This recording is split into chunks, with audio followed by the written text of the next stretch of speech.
In this lecture, we look at how we can use trees to perform hierarchical modeling and animation. To model our complex object using a tree structure, we must decide what information to place in the nodes and what to put in the edges. So we have nodes and edges as the major components of the tree structure, and it is up to us how we decide to put information in the nodes and how to put information in the edges. For the nodes, we can define what to draw and pointers to all the child nodes so that we can maintain the structure of the tree, the information about the structure of the tree. For edges, we may have information on incremental changes to transformation matrices. For example, the final limb of the robot. For example, if this is the robot arm, and how does this limb rotate to perform a certain action, that information could be stored in the edges, maybe the edge connecting this node to this node. Now let's look at the example of the robotic arm closely. We just look at the arm part and we forget about the rest of the limbs of the robot. So we just have a base of the arm. We have a lower arm and an upper arm. We have a coordinate bases that are centered at the base of the robotic arm, that is perhaps the center or the lower part of the arm. The parts are in their own coordinate system. To start with, we scale them. This one is scaled a little bit longer than this one, and then we rotate them and translate them to put them at the right location. So we put one instance of this symbolic part here and another instance here to form the actual robot. The robotic arm is an example of an articulated model where adjacent parts are connected at a joint. So this is one joint, this is another joint. We can specify an instance appearance of the articulated model by giving all joint angles. The relationships in a robotic arm are as follows. The base rotates independently. So the base is a cylindrical shape and it can rotate about the axis independently. So it can perhaps rotate about this y-axis.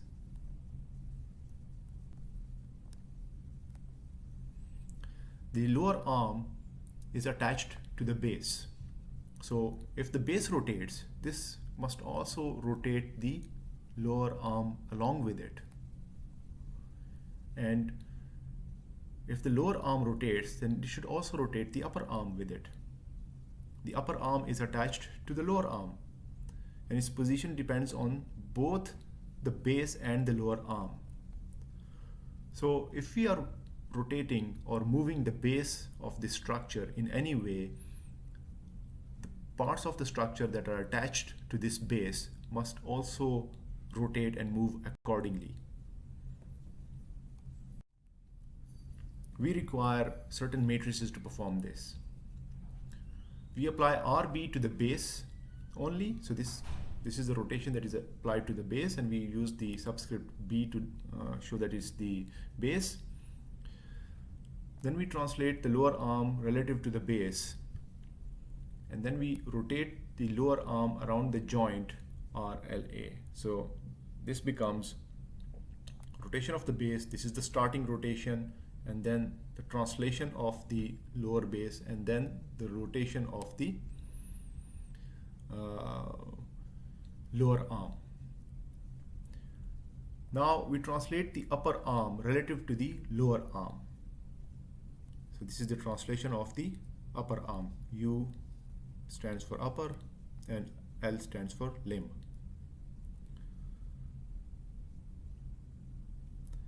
Now rotate upper arm around joint RUA, we get, so this RB is from there, TLB is from here again, RLB is LA is from here, but we additionally put TUL and RUA, which is the rotation of the upper arm.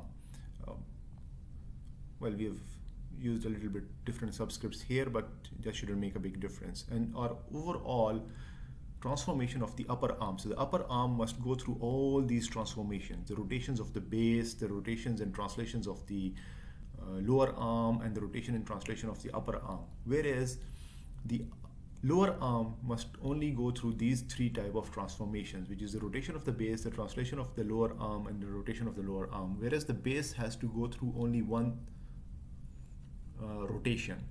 So notice that the more closer you are to the root, the less number of rotation and translations you need to perform. And the further away you are from the root, you must apply all the transformations that come along the path to the end node. For example, if you had multiple arms, you would apply the transformation of this, then this, then this, then this, and this, and all these limbs. We will combine them together to determine the translation and rotation of this limb. For example, an OpenGL code for the robot that we just studied, which had only a lower and upper arm, would look something like this. So we have a model matrix as type mat4, and the model matrix only performs rotation y with angle theta, and that is applied to the base. And then the model matrix is updated, so this multiply equal to is this gets multiplied with this and just gets updated in the model V matrix again. So this is the translation, and then this is the rotation of the lower arm. And once we have updated the matrix, the model matrix with these values, we apply it to the lower arm, and then we further update the model matrix with the translation of the final limb and the rotation of the final limb, and applied to the upper arm. So the base gets fewer rotations, translations, the lower arm gets a little bit more translations and rotations, and the upper arm gets all translations and rotations applied to it. Now let's look at the tree model of the robot. Codes in the nodes of the tree show relationship between body parts of the model. We can change the look of body parts easily without altering relationships. So if we change the shape of the base, this does not change the relationship of the parts or the structure of our tree. Here is a simple example of the tree model. And let's say if you were to make our upper arm, for example, longer, our structure does not change. Or if you are to apply any change to the middle part of this structure, the structure of the tree itself does not change, only the node changes. Hence, we can have a general code structure for the nodes. Here is a possible code structure of what we just discussed. If we store all the necessary information in the nodes rather than in the edges, each node must store at least 3 items.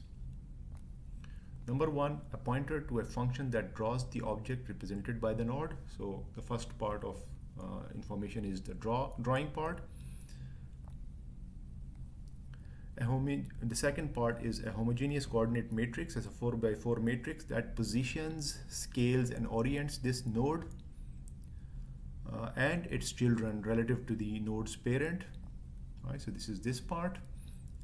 And it must have pointers to its children. So this is where it specifies which children it has. And the story goes on. So this child will have 3 pieces of information: to draw it, to orient it, and to have pointers to further children of this node.